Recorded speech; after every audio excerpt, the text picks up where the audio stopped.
எல்லாருக்கும் வணக்கம். நேற்று ஸ்டாலின் சார் அவர் தொகுதிக்கு போயிருக்காரு, கொளத்தூர் தொகுதிக்கு.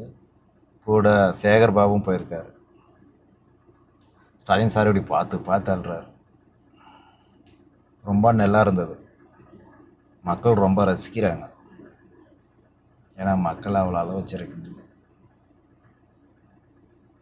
இன்னும் அள வேண்டியது நிறைய இருக்குது சார். அள வேண்டியது நிறைய இருக்குது. ஏன்னா நீங்கள் செஞ்ச பாவம் அவ்வளோ இருக்குது சார். எவ்வளோ கோயில் அடிச்சிருப்பீங்க, கோயில் சொத்தை எவ்வளோ ஆட்டை போட்டிருப்பீங்க. கோயில் நகை எங்கே போச்சு ஒன்றும் தெரில. மக்கள் மன்னிச்சா கூட அந்த கடவுள் மன்னிக்க மாட்டார் சார் உங்களை. ஏன்னா அவ்வளோ பாவம் செஞ்சுருக்கீங்க. போங்க, ஏன்னா ஒரு நல்ல கோயிலாக போயிட்டு உங்கள் பாவத்தை கழிச்சிட்டு வாங்க. ஆனால் ஒன்று, நீங்கள் காசிக்கு போய் உங்கள் பாவத்தை கழிச்சிட்டு வந்தால் கூட அந்த பாவம் கழியாது. ஏன்னா அவ்வளோ பாவம் செஞ்சுருக்கீங்க. ஒரு மனுஷன் எவ்வளோ சார் அடிப்பீங்க? ஒரு முறை அடிக்கலாம், 2 முறை அடிக்கலாம், ஓகே.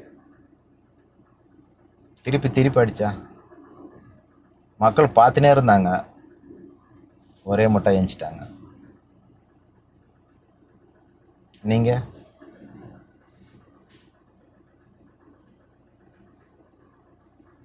ஏன்னா நீங்கள் செஞ்ச பாவம். இப்போ இருக்கிற பசங்க இருக்காங்களே சார், இளைஞருங்க, சிபிஐக்குன்னு டபுளாக இருக்காங்க.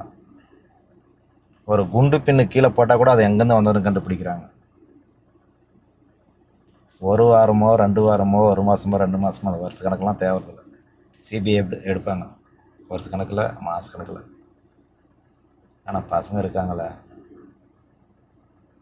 அரை மணி நேரத்தில் கண்டுபிடிப்பாங்க. ஏன்னா அவ்வளோ ஃபாஸ்ட்டாக இருக்காங்க. இப்போல்லாம் மக்களை ஏமாற்ற முடியாது சார். மக்கள் ஃபஸ்ட்டு மாதிரி இல்லை.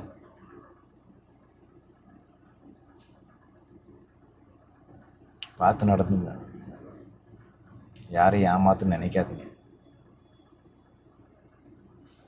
தேங்க்யூ.